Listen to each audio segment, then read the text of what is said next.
What's going on, guys? Andrew Piluk Hockey here, back again with another video. Today we're going to be discussing Michael Bunting and his upcoming status with the Toronto Maple Leafs. Will he end up staying? Will he go? It's kind of an early prediction, but the reason I'm talking about this is because Pierre LeBrun gave us a small little update on it.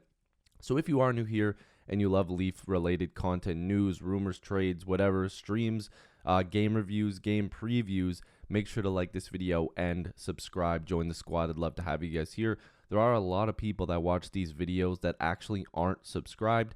So doing that would help me a lot. I'd really appreciate that. But I don't want to waste any more time. I want to get into the reason why I'm talking about this. And this is going to be a video where I really need you guys to comment down below and let me know what you guys think about this, because I'm going to be kind of going back and forth. I've had so many thoughts on this that I actually pushed back recording this video a day, because I was like, I don't really know what my thoughts really are on this, because I keep going back and forth. I'm kind of on the fence so far. But Pierre LeBrun tweeted out, hearing that the Leafs this week have touched base with Michael Bunting's camp, a very preliminary chat about the pending UFA and next contract. Nothing concrete yet. Unclear where this goes at this point. So this is very early talks, as Pierre LeBrun just stated there. This is super early. This is kind of something that you just, throw out there. Hey, what's the number look like? Or hey, what's the feeling of Michael Bunting? Does he really want to come back? How does he feel here? And I'm sure the answer was, yeah, he's happy playing in Toronto. Hometown boy. Everybody's talking about a hometown discount. But what we've seen in the past is, regardless of being a hometown guy, we've seen guys who produce in the Leafs top six, and specifically with a guy by the name of Austin Matthews, that will bounce for a lot of money, and teams are very interested. Now, the case with Michael Bunting is being compared to the Zach Hyman case quite a bit, which you can, understand. Both guys that really didn't have a ton of value to other teams and came to Toronto and ended up, being they're hometown boys, and they ended up playing really well in the Leafs top six, specifically on the top line, and are gonna get big contracts. And Zach Hyman already got his, but there is differences between the two, and I'll get to that in a little bit. But before I get any further, Twitter account by the name of Noah Banks, I've seen his tweets around quite a bit. He says, I think the Bunting contract is going to shock people at the low AAV.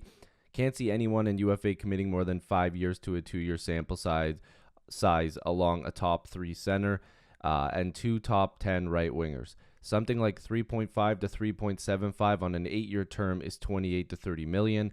That's 5.6 to 6 million for 5 years to match. Now, there's a couple things that I agree and disagree with on this tweet.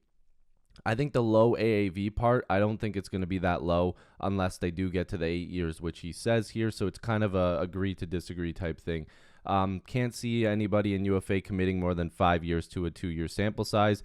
I definitely can see it, but I don't think it's going to be as much money as people think. Something like 3.5 to 3.75 on an 8-year term.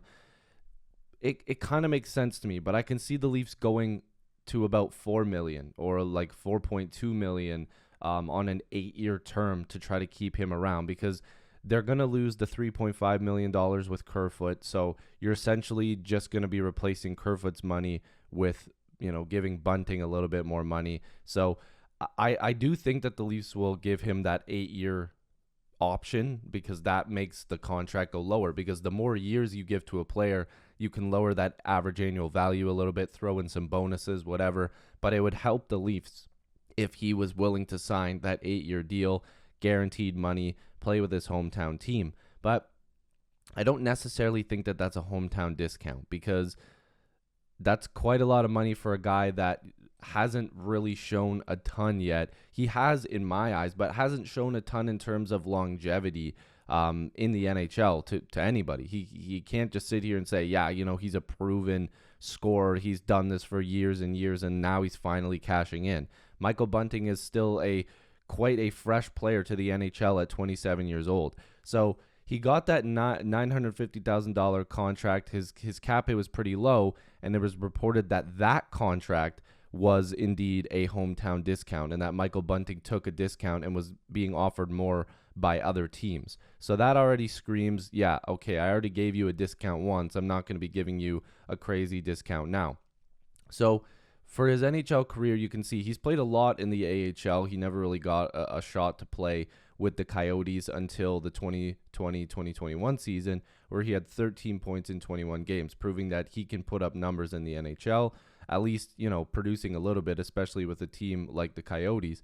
Then he comes to Toronto and has 63 points in 79 games, including a 20-goal season. And now, again, he's on pace for another really good year, 29 points in 39 games played.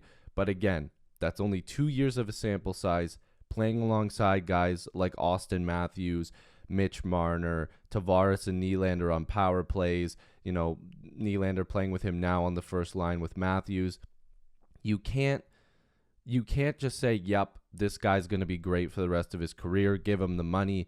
It's fine. Don't worry. Now, mind you, I believe that Bunting is going to be a quality player for at least the next 4 to 5 years. I actually do. I think he's going to be a guy that produces pretty well.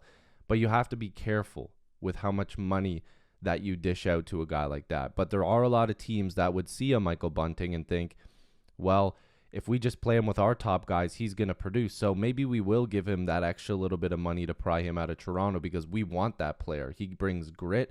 He'll fight. He can score. He's proven to play lots of minutes. He can play on the power play. He probably can, play a little bit on the kill. He'll block shots. He does a little bit of everything. And that just screams another Zach Hyman situation to me. But I think, again, there are differences. And the reason I say that is because Zach Hyman had a little bit more of a track record. So since coming to the Leafs on the 16-17 season, he played a little bit 15-16 and actually put up a little bit of numbers here. Not too bad for a guy just getting into the NHL. But since actually playing a full season in the NHL, he proved that he could give you 40 points. And even in shortened seasons, he was giving you a 20-goal season. The guy was proving it. He's got 3 or 4 different years where you can go, okay, this guy's giving you quality numbers and actually puts up some numbers in the playoffs as well. And then look at those numbers in Edmonton, 16 points in 16 games. Boy, oh boy. But before that contract in Edmonton, he was at least showing that he can give you numbers, and shortened seasons, he would have obviously had way more points. But there's more of a track record, and that's why he ended up getting, that $5.5 million, the no trade clause, everything like that from Edmonton. But they were only able to give him 7 years, and that's where Toronto has a little bit of an advantage with the Michael Bunting talks. They can offer him 8 years. They're going to offer him, a lower AAV because he's only played a couple years in the NHL, plus he's been playing with top players, plus he's a hometown boy, plus, there's just a bunch of plus this, plus that. But I think that the Leafs have to be careful with this situation. I'd like Michael Bunting to stick around, and like I said, I honestly think he will.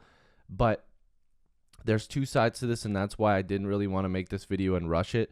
But I like the fact that I can go back and forth with pros and cons and basically 2 different ideas I have, because then you guys can chime in and let me know what you think, which I hope you are doing in the comments down below.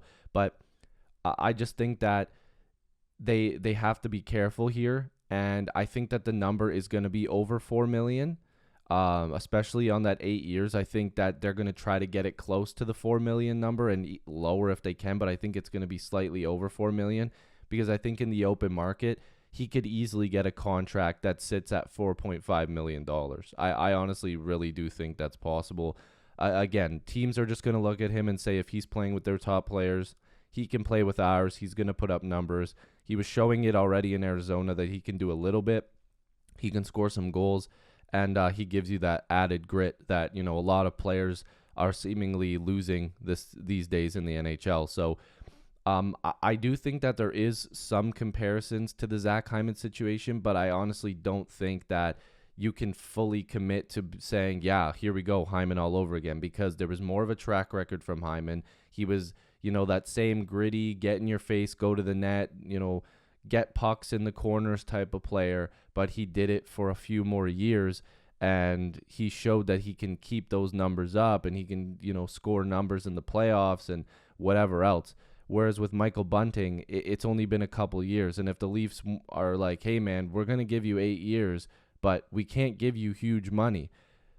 Michael Bunting might turn around and go, well, I want big money with short term because I think I can get even more money, after these next few years. So it's going to have to be a really happy medium for the Leafs. And I think that if you're sitting around $4 million, especially on 8 years, you can afford that because you're going to end up losing, guys like Kerfoot. And I'm sure in the offseason, they're going to explore the Justin Hall situation again, and he'll probably be gone. There's a lot of moving parts here. A Pierre Engvall, like if you get a guy on an ELC, like let's say Matthew Nyes ends up making the team next year, which he probably will. Matthew Nyes comes in, he'll be less than $1 million. You lose Kerfoot and you lose Engvall, you can afford to have that Bunting contract fit into under the salary cap. So we have to see what's going to happen, but I really do believe that they're going to offer him around $4 million or come in at like 3.8, and then it's probably going to bump up to just over 4. But I think 4 is the number that the Leafs would probably be the most comfortable with. But let me know what you guys think down below. If you are new here, make sure to like this video and subscribe. Join the squad. I'd love to have you guys here. And yeah, like I said, the numbers are showing it. You aren't subscribed. You watching, you got to subscribe. Anyways, well, let me know. English is hard. Let me know down below what you guys think of Michael Bunting. And I'm gonna finish my coffee because clearly that's what's going on here. Peace.